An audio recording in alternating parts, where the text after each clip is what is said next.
नमस्कार, मनी गुरु के इस खास पेशकश में आप सभी का स्वागत है। मैं हूं स्वाति रायना। क्या आप भी बाजार की चाल को देखकर अपने निवेश के फैसले रखते हैं? Flavour of the season fund में आप निवेश करते हैं तो आपने ये नोटिस किया होगा, बाजार जब ऊंचाई पर होता है तो आपका जो फंड है वो बेहतरीन करता है, लेकिन जैसे ही बाजार में आती है गिरावट तो आपका फंड भी गोते खाता है। ऐसा क्यों होता है? क्योंकि शायद आप बाजार में प्रदर्शन के लिहाज से उस फंड में निवेश कर रहे हो और जब भी बाजार में करेक्शन आता है तब उस फंड या फिर उस कैटेगरी जहां पर आपने निवेश किया है वहां पर भी अच्छी खासी गिरावट आपको देखने को मिलती है।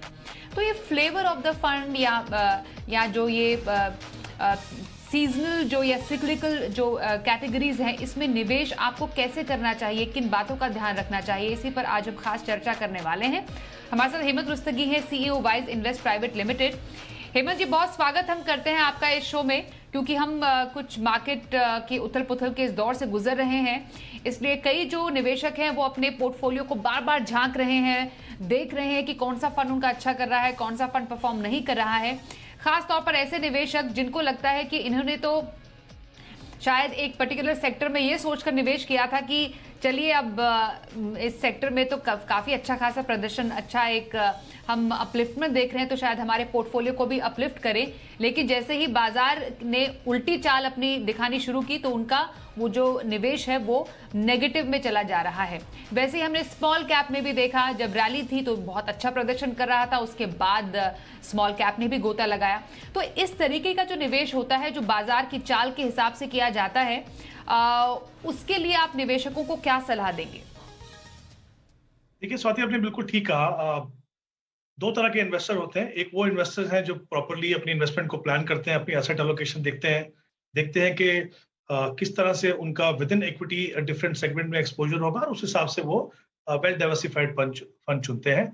कुछ निवेशक ऐसे होते हैं जिनको लगता है कि जब मार्केट में मोमेंटम है तो उसका फायदा कैसे उठाया जाए, और जब वो शॉर्ट टर्म परफॉर्मेंस देखते हैं तो ऐसे समय में, जैसा आपने बिल्कुल ठीक कहा, वहां पे ऐसे जो flavour of the month kind of fund जो है, चाहे वो सेक्टर फंड हो, चाहे वो थीमेटिक फंड हो, या स्मॉल कैप भी एक ऐसे कैटेगरी, ऐसे सेगमेंट ऐसे समय में बहुत अच्छा करता है।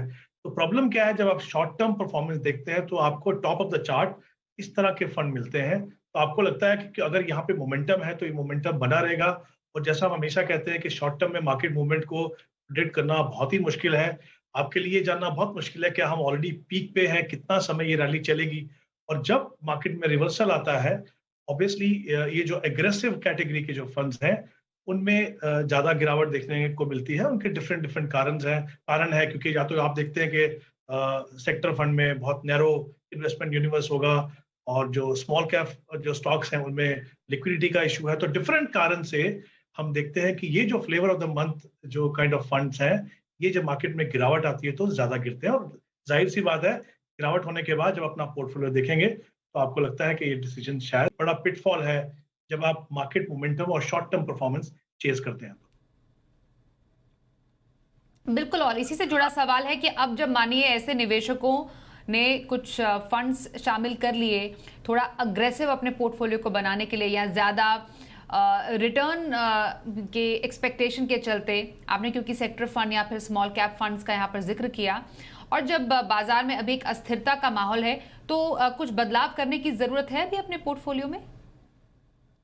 ये बिल्कुल है। देखिए, किसी भी स्टेज पे एज एन इन्वेस्टर आपको ये समझ में आता है कि आपने जो फंड चुने थे वो ज्यादा एग्रेसिव थे और शायद आपके रिस्क प्रोफाइल को मैच नहीं करते हैं। हो सकता है आपने जल्दबाजी में उस समय पे इन्वेस्ट किया हो। तो आई थिंक जब भी आपको समझ में आए, और जिस तरह का मार्केट का भी माहौल है, हम देख रहे हैं कि मार्केट काफी करेक्ट हो चुका है और मे बी यहाँ से 4 या 5% और भी करेक्ट हो सकता है, बट क्योंकि बॉटम कैच करना तो बहुत मुश्किल है, तो मे बी एक अच्छा समय है इस समय पे अपने पोर्टफोलियो को देखें कि कहीं हमने अपने पोर्टफोलियो को जरूरत से ज्यादा एग्रेसिव तो नहीं बनाया था। क्योंकि हम सभी जानते हैं कि equity as an asset class aggressive है, और उसमें अपने पोर्टफोलियो को बहुत ज्यादा एग्रेसिव बनाने से कोई गारंटी नहीं है कि आपको बेहतर रिटर्न मिलेगा। इनफैक्ट काफी समय तो हमने देखा है कि वॉलेटिलिटी बढ़ जाती है। हाँ, ऐसे फेजेस भी आते हैं जब आपको रिटर्न अच्छा मिलता है, लेकिन वॉलेटिलिटी बढ़ती है और शायद उसके लिए आप तैयार नहीं होते, क्योंकि आप जब ऐसे फंड्स में इन्वेस्ट करते हो तो प्रोज एंड कॉन्स दोनों को नहीं देखते हो। तो मुझे लगता है डेफिनेटली एज एन इन्वेस्टर अगर आपको लगता है कि आपने अपने पोर्टफोलियो को जरूरत से ज्यादा एग्रेसिव बनाया है, ये बिल्कुल सही समय है। देखिए, पहली बात देखिए कि आपका इक्विटी में एक्सपोजर सही है कि नहीं, क्या आपके वो टाइम होराइजन रिस्क प्रोफाइल से मैच करता है कि नहीं। उसके अंदर जैसा मैंने कहा, कोई गारंटी नहीं है कि अपने पोर्टफोलियो का बहुत ज्यादा एग्रेसिव बनाए तो आपको बेहतर रिटर्न मिले। तो डेफिनेटली अच्छा समय है, अपने पोर्टफोलियो को देखिए, जहां पे आपको लगता है एग्रेशन ज्यादा है उसको कम करने की कोशिश कीजिए। और इसका मतलब अगर आपको अपना एक्सपोजर बिल्कुल खत्म करना हो या कम करना हो सेक्टर फंड या थीमेटिक फंड या इवन स्मॉल कैप के जो फंड्स हैं उनको अगर करना पड़े तो करना चाहिए, क्योंकि एज एन इन्वेस्टर आपकी सक्सेस तभी आएगी जब आप रिस्क और रिवॉर्ड के बीच में एक अच्छा सा बैलेंस बना के चलेंगे।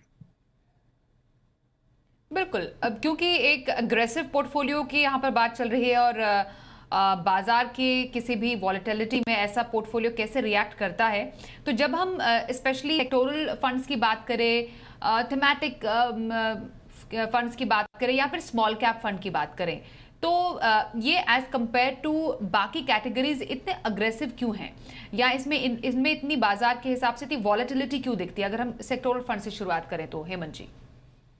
आई थिंक स्वाति, ये बहुत ही इंपॉर्टेंट सवाल है। आई थिंक हर निवेशक को ये समझना पड़ेगा कि जब हम बात करते हैं कि ये एग्रेसिव फंड्स हैं तो ये क्यों एग्रेसिव फंड है। जैसा आपने कहा, हम सेक्टर फंड से शुरुआत करते हैं। देखिए, इनका जो इन्वेस्टमेंट यूनिवर्स है, यानी फंड मैनेजर जहाँ पे इन्वेस्ट करता है वो बहुत ही नैरो होता है compare to a well diversified fund जहाँ पे across sectors across market segment investment होती है। अगर आप किसी एक सेक्टर फंड में इन्वेस्ट करते हैं, मान लीजिए आप फार्मा फंड में इन्वेस्ट करते हैं या फिर बैंकिंग और फाइनेंशियल सर्विसेज में इन्वेस्ट करते हैं, तो सारी की सारी इन्वेस्टमेंट जो है उस सेक्टर में होती है। वहां पे डाइवर्सिफिकेशन कम होता है, इन्वेस्टमेंट यूनिवर्स नैरो है।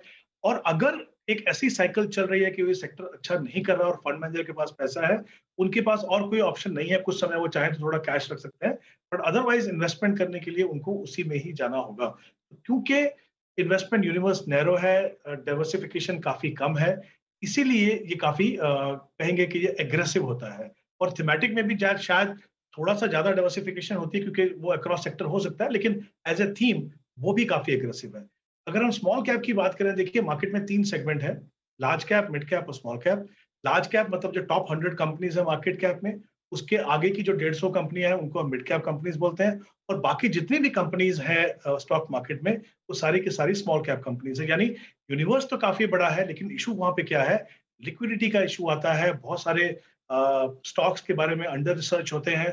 तो जब भी मार्केट में वॉलेटिलिटी होती है, क्योंकि उनमें बाइंग का सपोर्ट नहीं रहता है, हो सकता है जो आपके फंड मैनेजर को जो पोटेंशियल लग रहा हो किसी स्मॉल कैप में, बाकी फंड मैनेजर या बाकी मार्केट को लगे कि उसमें समय है, वो जो बाइंग की सपोर्ट जब नहीं आती है तो लैक ऑफ लिक्विडिटी की वजह से वहां पे गिरावट हमको ज्यादा देखने को मिलती है। ये बात बिल्कुल सही है। वो जो छोटी कंपनीज हैं उनमें पोटेंशियल काफी ज्यादा है रिटर्न का, लेकिन इंपॉर्टेंट चीज ये है कि आपने सही फंड चुना, क्या आपने अपने रिस्क प्रोफाइल को देख के उसमें एक्सपोजर किया। अगर नहीं तो आपको वॉलेटिलिटी का समय समय पे सामना करना पड़ेगा। और कभी कभी ये वॉलेटिलिटी जो है एज एन इन्वेस्टर आपको डिसअपॉइंट करती है, और कभी आपको लगता है कि क्या मेरा डिसीजन सही था इक्विटी में इन्वेस्ट करने का। आप वो फीलिंग नहीं लाना चाहते, क्योंकि लॉन्ग टर्म में इक्विटी में जो पोटेंशियल है वेल्थ बनाने का, वो किसी और एसेट क्लास में नहीं है। चलिए, इस बीच एक कॉलर से भी बात कर लेते हैं। हमारे साथ दीपेश खबरा वाला है, उनका सवाल लेते हैं। दीपेश, बहुत स्वागत हम करते हैं आपका अपने इस शो में। आप अपने निवेश से जुड़ा सवाल हमें मेल कर चुके हैं, फिर भी मैं थोड़ा सा डिटेल्स आपसे लेना चाहूंगी। आप अभी 52 इयर्स के हैं और अपनी रिटायरमेंट तक आप चाहते हैं कि अराउंड 3 करोड़ रुपए का कॉर्पस अपने लिए इकट्ठा करें। थोड़ा सा और डिटेल्स बताएंगे अपने इन्वेस्टमेंट के बारे में? मेरा काफी जगह पे एसआईपी में कर रहा हूँ पिछले 5 साल से, और जो जो फंड में मैंने एसआईपी किया हुआ है वो मैंने आपको मेल में लिखा हुआ है। राइट। तो मेरा अभी मंथली अराउंड 27,000 समथिंग का एसआईपी हो रहा है। और मैं उसको और 30,000 तक एडिशनल एसआईपी ऐड कर सकता हूँ। तो मुझे 2 चीज जानना था। एक तो मेरा जो फंड में मैंने इन्वेस्टमेंट किया हुआ है वो राइट फंड है या नहीं, जो मेरा गोल अचीव कर सकता है या नहीं।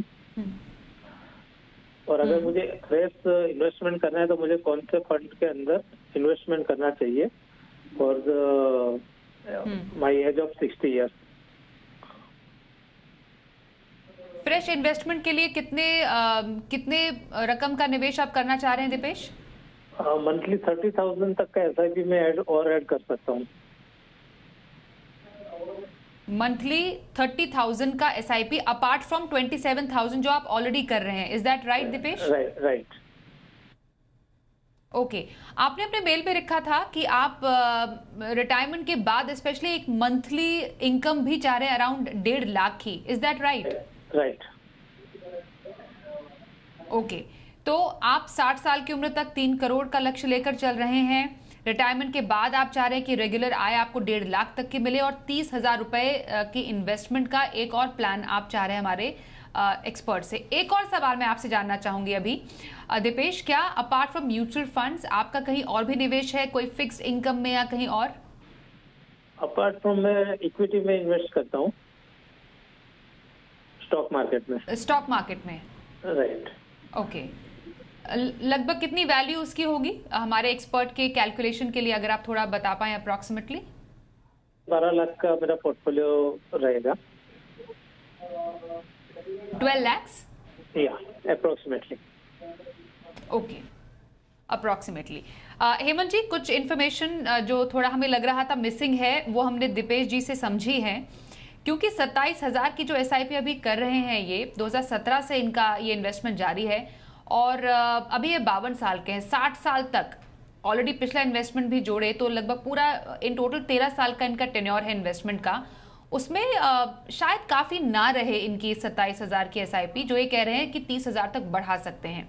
आप क्या इन्हें सजेस्ट करेंगे, क्योंकि अभी इनका लगभग 12 लाख का डायरेक्ट इक्विटी का भी एक्सपोजर है, कुछ उससे फायदा मिलेगा इन्हें?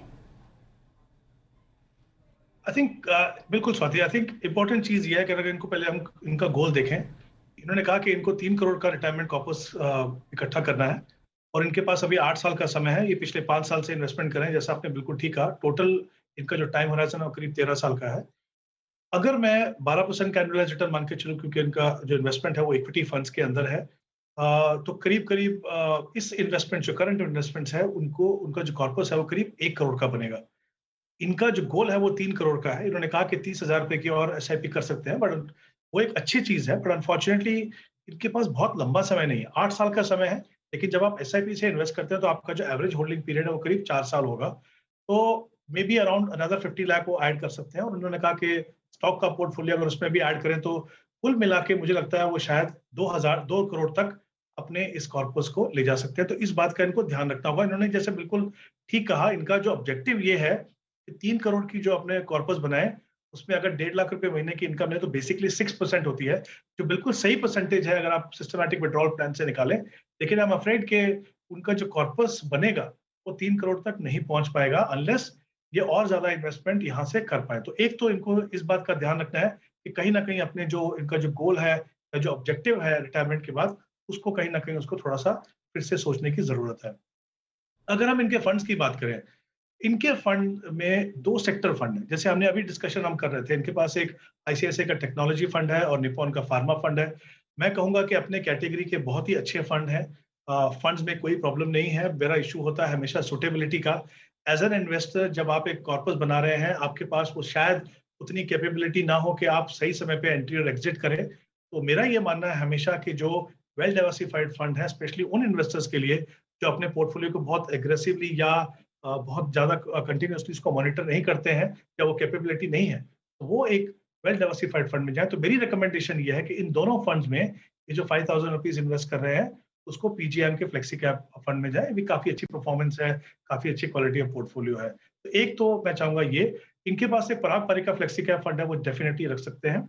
एक इनके पास फंड है IIT का जो मल्टी कैप फंड है, वो मुझे लगता है उससे निप्पॉन इंडिया का जो मल्टी कैप फंड है वो एक बेहतर ऑप्शन होगी। और एक इनके पास यूनियन फ्लेक्सी कैप फंड है, वो मुझे लगता है कि जो एग्जिस्टिंग फंड है उसमें अगर वो एलोकेट करें तो एक तो पोर्टफोलियो थोड़ा कंसोलिडेट होगा और परफॉर्मेंस भी बेहतर होगी। एक और इम्पोर्टेंट चीज ये है, यहाँ पे इनके पास एक मिड कैप फंड है, सुंदरा मिड कैप फंड। मैं चाहूंगा कि वहां पे उसमें इनके पास बेहतर ऑप्शन है, जैसे मोतीलाल ओसवाल का मिड कैप 30 या तो फिर कोटक इमर्जिंग फंड, उन दोनों में से एक फंड देखें। इनके पास 3 फंड ELSS कैटेगरी में है। As an investment option ELSS बहुत ही अच्छी ऑप्शन है सेक्शन 80C में। चाहे लॉक इन पीरियड का देखो, सिर्फ 3 साल का लॉक इन पीरियड है, पोटेंशियल में देखो तो शायद बेस्ट परफॉर्मिंग जो है ऑप्शन हो सकती है।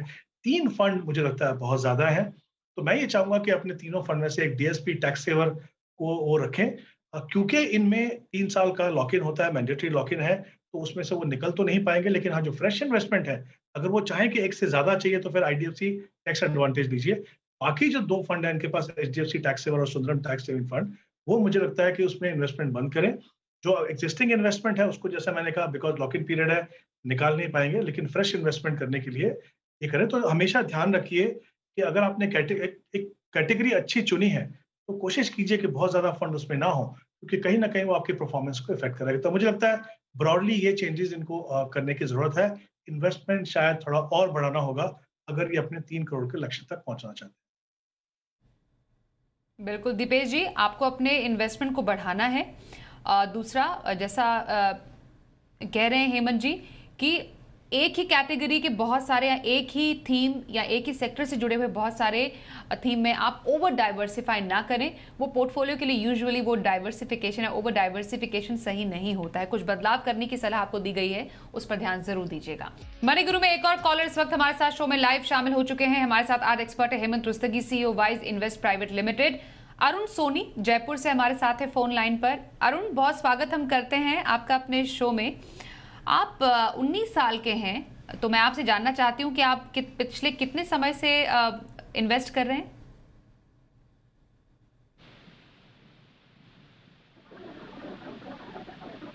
अरुण, सुन पा रहे हैं मुझे? Yes ma'am. मैम, मैंने ये इसी महीने से स्टार्ट किया है एसआईपी करना, और मुझे ये जानना है कि जो ये मैंने फंड में एसआईपी कर रहा हूँ वो सही है कि और जो मेरा टोटल इन्वेस्टमेंट रहेगा वो 1.5 लाख to 2 लाख रहेगा। ओके, आपके पास 7 फंड्स हैं, अराउंड 35,000 एसआईपी आप कर रहे हैं अभी। आप हमारे एक्सपर्ट से जानना चाह रहे थे कि आपको कुछ और फंड्स ऐड करने हैं अपने इस पोर्टफोलियो में। कैसे फंड्स, कुछ आइडिया देंगे कैसे फंड्स ऐड करना चाह रहे हैं? Index fund and guild fund. Okay. Any specific reason for that, Arun? No, ma'am. It's just for diversification. Okay.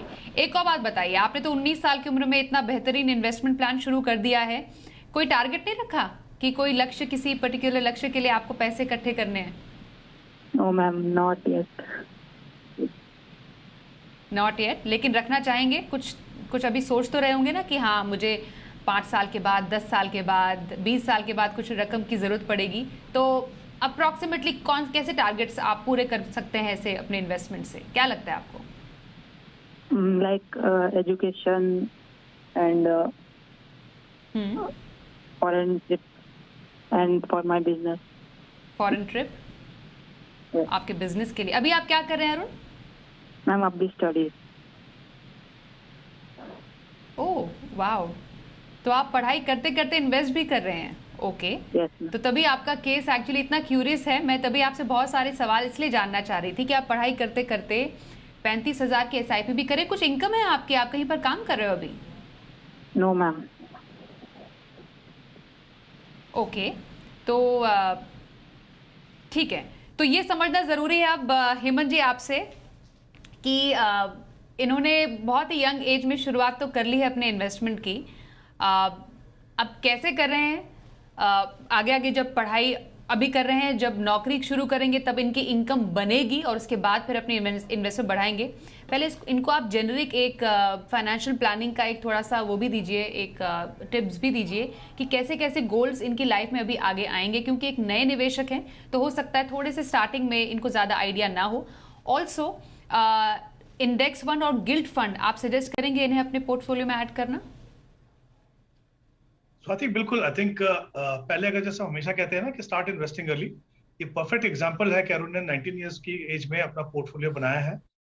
दूसरी इंपॉर्टेंट चीज यहाँ पे ये रहेगी कि जब इतनी यंग एज में जब आप इन्वेस्टमेंट करनी शुरू करते हो तो एक तो बहुत इंपॉर्टेंट है कि आप सही एसेट क्लास चुने, दूसरा सही मीडियम चुने, क्योंकि ये म्यूचुअल फंड से इन्वेस्ट कर रहे हैं, एसआईपी से इन्वेस्ट कर रहे हैं, एक डाइवर्सिफाइड व्हीकल है।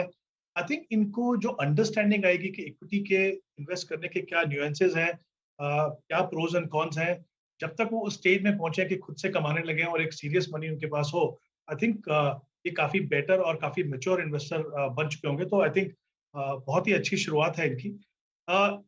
जहां तक फाइनेंशियल प्लानिंग का सवाल है, डेफिनेटली बिल्कुल I agree with you Swati. मुझे लगता है इनको गोल, जैसे इन्होंने 3 गोल्स की ऑलरेडी बात की है, जब आप एक गोल बेस्ड इन्वेस्टमेंट प्रोसेस फॉलो करते हो तो एक तो आपकी एसेट एलोकेशन सही रहती है, दूसरी आपको पता रहता है कि आपको कितना समय है वो गोल तक पहुंचने के लिए। तो जो हम कहते हैं ना हमेशा कि आपके पैसे या इन्वेस्टमेंट प्रोसेस को जो डायरेक्शन मिलनी चाहिए वो वहां पे मिलती है। जैसे इन्होंने कहा कि हायर एजुकेशन के लिए पैसा चाहिए, फॉरेन ट्रिप के लिए पैसा चाहिए, अपने बिजनेस के लिए पैसा चाहिए।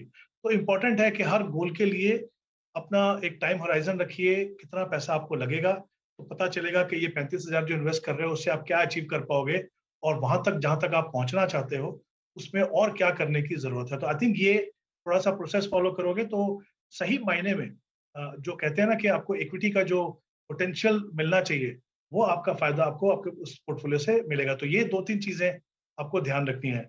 ओवरऑल मैं कहूंगा इनका जो सिलेक्शन है, फंड सिलेक्शन, वो काफी अच्छा है। 7 फंड है इनके पास। I think overall fund selection अच्छा है। एक ही फंड है शायद टाटा मिड कैप फंड, उससे बेहतर मैंने कुछ ऑलरेडी मिड कैप फंड्स की बात की, जैसे मोतीलाल ओसवाल का है, या इवन पीजीएम का जो मिड कैप अपॉर्चुनिटी फंड है वो भी एक बेहतर फंड है। इंडेक्स फंड इन्होंने ऐड करने की बात की, तो मुझे लगता है कि अपने एक्टिव फंड के पोर्टफोलियो को सप्लीमेंट करने के लिए इंडेक्स फंड में जाना, मे बी वो निफ्टी 50 से शुरू कर सकते हैं। कोई भी आप इंडेक्स फंड ले लीजिए, चाहे तो जैसे एचडीएफसी का निफ्टी 50 इंडेक्स फंड है, वहां से शुरुआत कीजिए। तो आई थिंक जैसा मैंने कहा कि जो एक्टिव फंड का जो पोर्टफोलियो है उसको सप्लीमेंट करने के लिए एक इंडेक्स फंड और पैसिव इन्वेस्टिंग स्ट्रेटजी बिल्कुल सही स्ट्रेटजी है, उसको आप डेफिनेटली ले सकते हैं। गिल्ड फंड मुझे लगता है आपको अगेन क्लैरिटी होनी चाहिए कि आप उससे क्या अचीव करना चाहते हैं। देखिए हम एक ऐसे सिनेरियो में है जहाँ पे इंटरेस्ट रेट अभी ऊपर जा रहे हैं और उम्मीद है कि आगे जाके और भी इंटरेस्ट रेट यहाँ से ऊपर जाएंगे, और क्योंकि बॉन्ड प्राइसेस और इंटरेस्ट रेट में इनवर्स रिलेशनशिप होता है, और जितनी लंबी ड्यूरेशन होगी उतना ज्यादा इम्पैक्ट जो है, एडवर्स इम्पैक्ट आएगा जब इंटरेस्ट रेट ऊपर जाएंगे। तो अगर आपको गिल्ड फंड में डालना भी है, पहली बात तो आपको आपका टाइम होराइजन बहुत क्लियर चाहिए, और आपको ये समझना होगा कि शायद ये अभी भी इतना अच्छा समय नहीं है गिल्ड फंड को देखने के लिए। मे बी जब वो स्टेज पे पहुंचे, जब लगे कि आरबीआई ने जो भी इंटरेस्ट रेट हाइक करने थे वो हो गए, मे बी उस समय पे आप चाहें तो देख ले। But gilt fund as a principal safe fund है, क्योंकि उसमें कुछ रिस्क नहीं है, लेकिन मार्केट वॉलेटिलिटी जो है इंटरेस्ट रेट की उसका काफी ज्यादा रिस्क है। तो ये आपको हर हमेशा मैं कहता हूँ कि कोई भी इन्वेस्टमेंट चुने उसके प्रोज एंड कॉन्स को समझना जरूरी है। Okay Arun, all the very best. Hopefully आपने पूरा जो एक्सपर्ट की आपके लिए सलाह है पूरी तसल्ली से सुनी होगी। आपने शुरुआत तो बहुत अच्छे ढंग से की है, इसको प्लीज कंटिन्यू रखिएगा अच्छे ढंग से ही। समय समय पर आप एक्सपर्ट से राय लेते रहें, कुछ गोल्स ऐड करें, और जैसे ही जब आपके हाथ में पहली सैलरी आए, इनकम आए, तो आप उसको भी अपने इस जो एग्जिस्टिंग इन्वेस्टमेंट है उसमें ऐड कीजिए। और ऑल द वेरी बेस्ट। चलिए और शो के एंड में एंड करने से पहले हेमंत जी ये जानना जरूरी है कि जब हम सेक्टोरल फंड्स की बात करते हैं तो आपने तो एक बात कही कि क्योंकि वॉलेटाइल इन नेचर होते हैं, ज़्यादा ओवर एक्सपोज नहीं सेक्टोरल फंड्स में करना चाहिए, स्पेशली अगर हम सेक्टर फंड की बात करें। तो इन्वेस्टमेंट होना कितना चाहिए किसी के पोर्टफोलियो में सेक्टोरल फंड का, और क्या कोई ऐसे निवेशकों की कैटेगरी है जिनके लिए आप कहेंगे कि हाँ सेक्टोरल फंड आप अपने पोर्टफोलियो में ऐड कर सकते हैं, और ये कैटेगरी का निवेशक है जिसको थोड़ा सा परहेज करना चाहिए? जी बिल्कुल। देखिए सेक्टर फंड और या थीमेटिक फंड हो, जो भी जिनको एग्रेसिव फंड बोलते हैं, उनकी पोर्टफोलियो में जगह है, लेकिन सबसे पहले जैसे मैंने पहले भी कहा कि इंपॉर्टेंट चीज है कि सुटेबिलिटी। क्या आप ऐसे इन्वेस्टर हैं जो इक्विटी को ठीक से समझते हैं? क्या आप ऐसे निवेशक हैं जो इक्विटी में अगर एग्रेसिव पोर्टफोलियो बनाए तो आप जो वॉलेटिलिटी है उसको सह पाए? या आप ऐसे निवेशक हैं जो डिसाइड कर पाए कि कौन से सेक्टर में इन्वेस्ट करना है, आपको किसमें ज्यादा पोटेंशियल लगता है? क्योंकि सेक्टर फंड में सिक्लिकल हो सकते हैं, तो वहां पे एंट्री और एग्जिट का टाइमिंग भी बहुत ही इंपॉर्टेंट है। तो अगर आप एक एक्सपीरियंस इन्वेस्टर हैं तो आप डेफिनेटली अपने पोर्टफोलियो में, अगर आपको लगता है कि ऐसा कोई सेक्टर है जिसका एक्सपोजर अंडर एक्सपोजर है आपके पोर्टफोलियो में, उसको सप्लीमेंट करने के लिए आप डेफिनेटली सेक्टर फंड को आप कंसिडर कर सकते हो। या अगर आप जैसे मान लीजिए एक किसी सेक्टर को पसंद करते हैं और अगर आप स्टॉक इन्वेस्टर भी, हार्डकोर स्टॉक इन्वेस्टर भी हैं, तब भी पूरे सेक्टर की ग्रोथ का फायदा आपको स्टॉक से नहीं मिलेगा। तो आप अपने स्टॉक के पोर्टफोलियो को थोड़ा हिस्सा किसी सेक्टर फंड, उसी सेक्टर फंड में डाल के आप एक तो डाइवर्सिफाइड व्हीकल बना सकते हैं और दूसरा जो ओवरऑल सेक्टर का जो बेनिफिट है वो भी आपको मिलेगा। तो डेफिनेटली इसकी यूटिलिटी बहुत है, लेकिन आपको सुटेबिलिटी देखनी है। जहां तक एक्सपोजर का सवाल है, देखिए अगर थंब रूल की बात करें तो जो एग्रेसिव फंड्स हैं उनमें आपका एक्सपोजर 10 या 15% से ज्यादा नहीं होना चाहिए। बट अगेन ये एक थंब रूल है। मेरा फोकस हमेशा सुटेबिलिटी पे रहेगा, सिर्फ इसलिए कि कोई आपको एक्साइटिंग प्रोस्पेक्ट लगता है कि इसमें काफी पैसा बन सकता है, उसलिए आप इन्वेस्ट मत कीजिए। दोनों के प्रोज एंड कॉन को समझिए और देखिए कि आपका जो रिस्क प्रोफाइल है वो आपको अलाउ करता है इस तरह के फंड में इन्वेस्ट करने के लिए कि नहीं। आई थिंक वो हमेशा एक प्रायोरिटी रहनी चाहिए। All right, thank you so much Hemant ji, आप हमारे साथ मनी गुरु में आज शामिल हुए और शो को यही रैप अप करते हैं। और समाप्त करने से पहले सवाल पूछने का तरीका भी आपको बता देते हैं। आप अपना कोई भी सवाल इन्वेस्टमेंट से जुड़ा हुआ, लोन से जुड़ा हुआ, टैक्स से जुड़ा हुआ, इंश्योरेंस से जुड़ा हुआ सवाल हमें भेज सकते हैं। व्हाट्सएप करें या फिर हमें ईमेल आईडी पर भी अपना पूरे नाम, उम्र और साथ ही फोन नंबर के साथ अपना सवाल भेजें। इस शो में बस इतना ही, इजाजत दीजिए, खबरों का सिलसिला जारी रहेगा।